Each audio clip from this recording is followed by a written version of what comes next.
Alright, so we start off with flop number 1, telling flop number 2 about his boulevard sorry I meant box of broken dreams.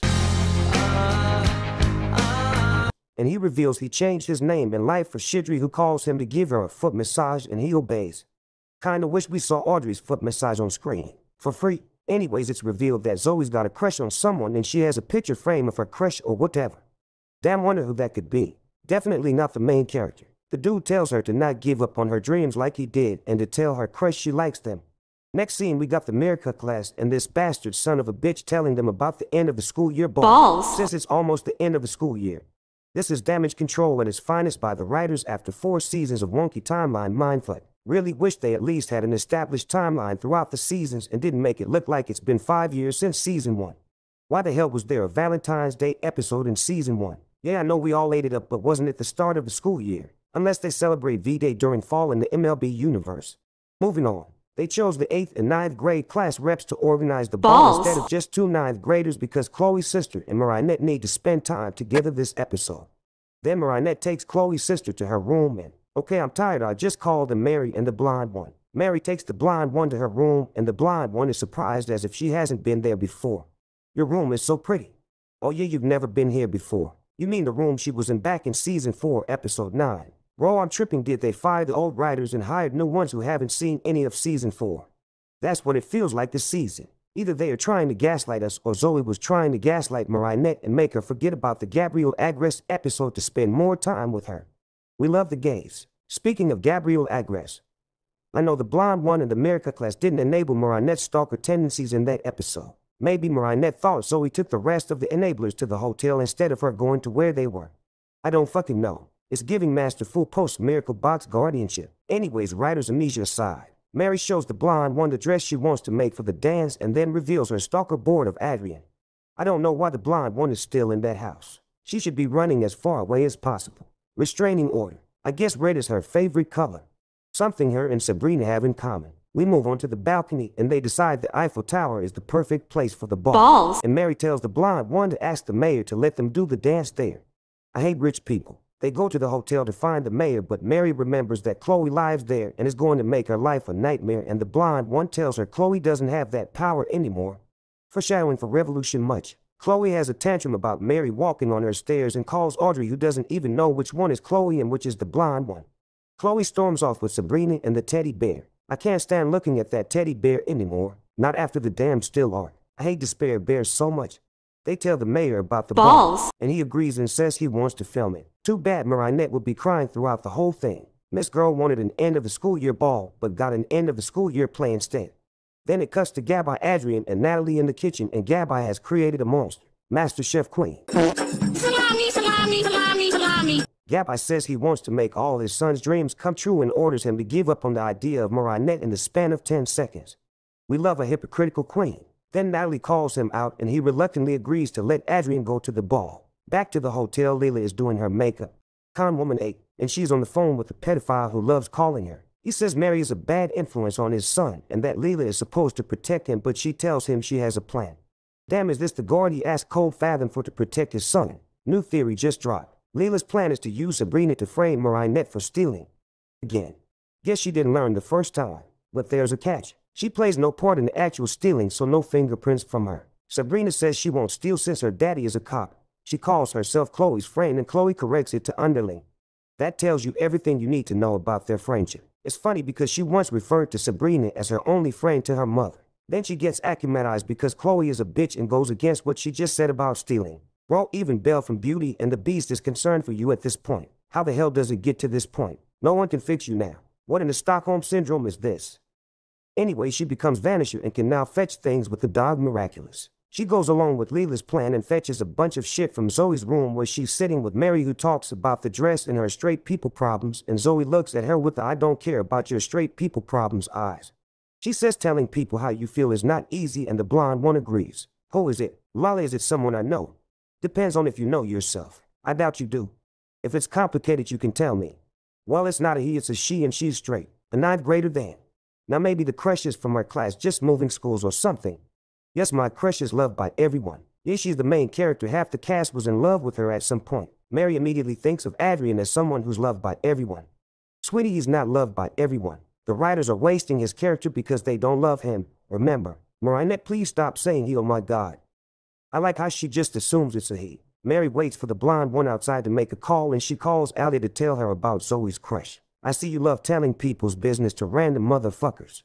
These gossiping ass bitches come to the conclusion that Zoe's crush is Adrien. He's so fucking for real. What makes you think that girl's straight? Just when Mary starts thinking that she sees Zoe with her alliance set on Adrien mode.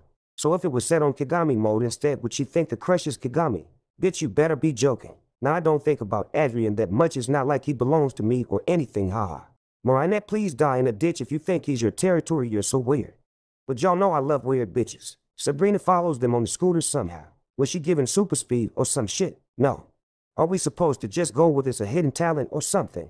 Alright, she follows them wherever they go, like how Marinette follows Adrien and fetches stuff from places they go to so she can put everything in Mary's bag and frame her for stealing.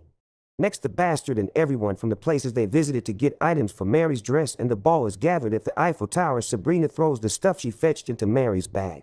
Chloe makes a scene about Mary stealing her phone and empties her bag. Shut the hell up before I kill your asses. First of all, what if she got these thingies from her parents' shop? Why would I steal a phone to make a dress? Alright, Chloe, you're so silly for this. Now, something that made me really fucking mad. None other than the cunt who said, I know it's the end of the school year, but you stole, so I'm expelling you from my school. This is the second or third time he's tried to expel Marinette. Whatever happened to this happened outside of school establishment, so it's not my place to do anything. Isn't that what he said to Chloe in derision? I'm afraid there's not much I can do. All of this happened in an extracurricular setting outside the school premises. Did my ears fool me? Hypocritical piece of garbage. I'm starting to think this is racially motivated. No, because anytime he's tried to expel or suspend a student, they are Asian. Is it just a coincidence? Does he have a death wish on this girl? Does Marinette remind him of an old enemy? I swear he's tried to expel her before for the stupidest fucking shit. Like you said, this didn't even happen at school, so what the fuck does your school have to do with this? I expel you from my school, huh? I swear this cunt is the most irredeemable character. Most people in the fandom shit on the ice cream man, but I'm not like y'all because at least that guy can be kinda interesting. Or did he see Mary and Adrien transform before jumping in the water in Miracle Queen, or was he stung already?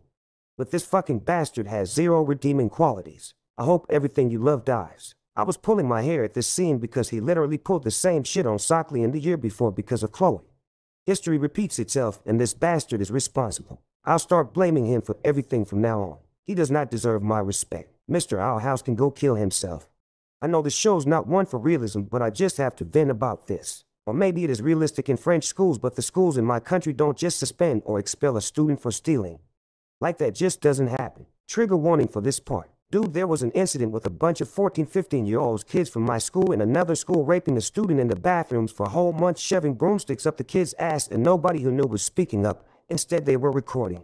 When the news came out, said kids who recorded the rape that whole month were not expelled or punished in any way by the principal, even though the incident happened at their school.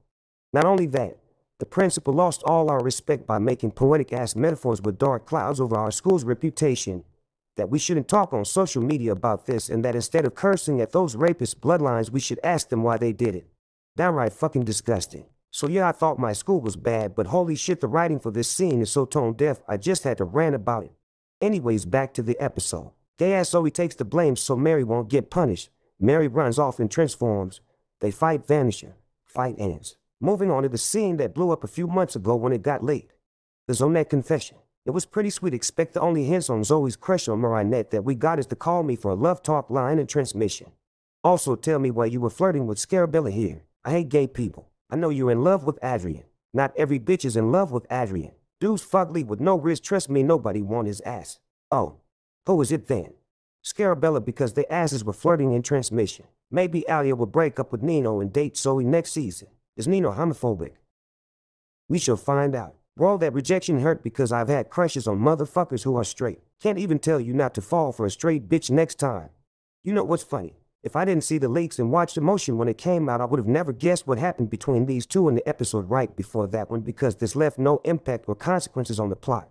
I know the blind one even points out that it didn't change anything, but I wish it did. I want attention, damn it. But guess what? We get none of that because straight pride always wins and Mary runs to Adrien to confess to him after rejecting Zoe.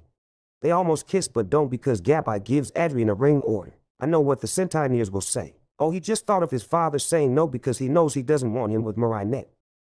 He's not a Centi. A lobotomy wouldn't change anything in your brain because you have no brain. I've seen people say this scene with Gabai popping in and out from the darkness saying no is creepy, but I thought it was goofy as hell. Adrien tells Mary to go home and she does. Did she see Gabai up there before leaving? Anyways, then Mary is in bed thinking about her confession to Adrien and the failed kiss. I really wanted her to talk to Tiki about Zoe's confession, but I guess she doesn't give a fuck about the gays. Like I said, they tried giving Zoe a little arc, but at the end it doesn't even matter because it changes nothing. Great writing. I love this episode. 10 out of 10.